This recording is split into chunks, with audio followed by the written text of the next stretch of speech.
Blade Runner is one of my favorite films. I've watched it endless times, I've seen most of the versions available of it, of which there are 7. I've read the book it was loosely based on, Do Androids Dream of Electric Sheep, twice.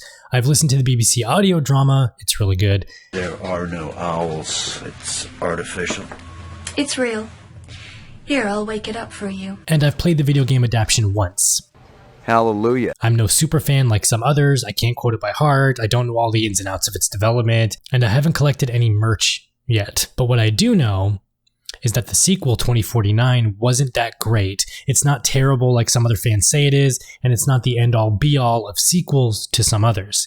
It's okay. For all its visual clarity and gorgeous frames here and there, you are accompanied with an inauspicious wall of noise that they call a score.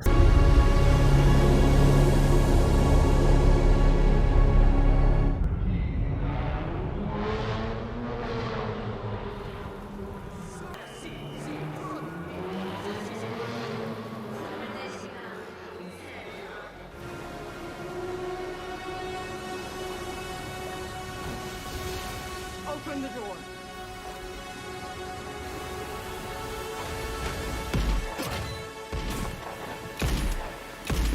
A mediocre, predictable plot that is almost beat for beat the original film, fan service for the sake of fan service, and something just feels off.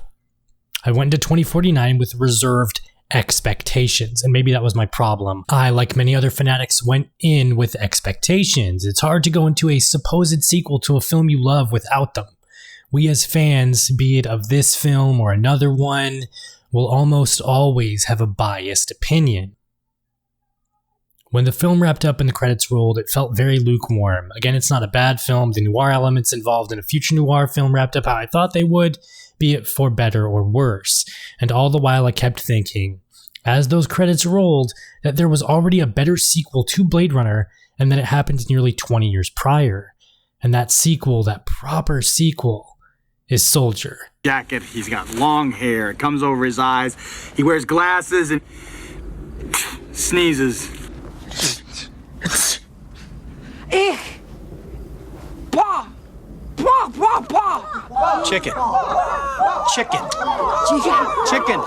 Chicken man. I'm kidding.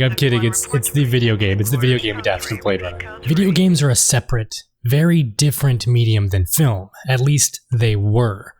Now games are trying their hardest to be films, as we almost lose the game aspect of video games. The line is getting thinner as the years pass, but Blade Runner 97 is one of the examples of a perfect balance. It's also one of the very few movie games that doesn't suck. It's an interactive film that's more fun than today's interactive films. I played through it again for the purposes of this video, and it does something that 2049 just couldn't. It actually does a lot of things that 2049 couldn't do. It captures the look, the atmosphere, the sound of the original Blade Runner, tells a good story that parallels Blade Runner without stepping on its toes. Yes, there's fan service, but it comes off easier. It even borrows elements from PKD's original story that the film skipped. It does all of this and manages to execute it perfectly, not to mention it runs wonderfully on Windows 10. There's always that. Blade Runner 97 is, by now you've noticed, an adventure game developed by Westwood Studios, the Command & Conquer guys. It throws away typical adventure game logic, such as combining a monkey and a wrench to get the key to open the car to save the princess to solve the puzzle, and all you are left with is finding clues to solve the mystery. It was a detective game, the first real-time adventure game. If you failed to chase down subject A, that's it. You failed. There's no going back. It was also one of the first games where things were randomized each and every single time you played.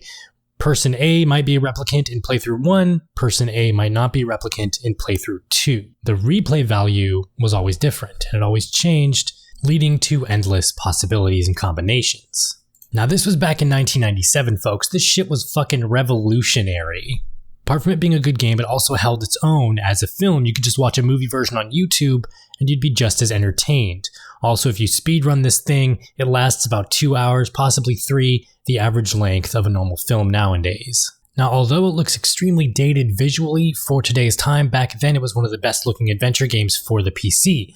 stylistically it still holds up, unlike 2049, which in a few years will feel kinda dated. Blade Runner 97 feels gritty like the original film. 2049, for all the grit it tries to pull off, feels surprisingly clean. There's a sense of care and attention to detail this game pulls off and gets right. Not to say 2049 doesn't have that as well. After all, they built miniatures and applied classic film techniques for 2049, but there's also a weird studio vibe behind it. They announced after 2049 that the Blade Runner franchise, quote unquote, would continue with comics, a TV series, other movie sequels, etc., etc. But apart from the comics, nothing else has surfaced. Again, it's not that 2049 is a bad film. It's just that a video game somehow did it better. You can find Blade Runner 97 if you Google hard enough. It's abandonware at this point. It's also available on Scum VM. Of course, if you don't want to go through all that trouble, there is always the fantastic Observer by Polish developer Bloober Team. It's a big love letter to Blade Runner, as well as European horror and thriller films, and it has Roy Batty himself, Rutger Hauer. Blade Runner 97 was one of the last hurrahs for adventure games at the time before finally dying out after Grim Fandango. It's definitely a game that I think you should add to your backlog and attempt to play once in your life. Definitely a classic, definitely one of those games you have to play before you die, or at least watch a playthrough, and experience this game. It'll be well worth it, trust me on that one. Hope you all enjoyed the video, see you next time.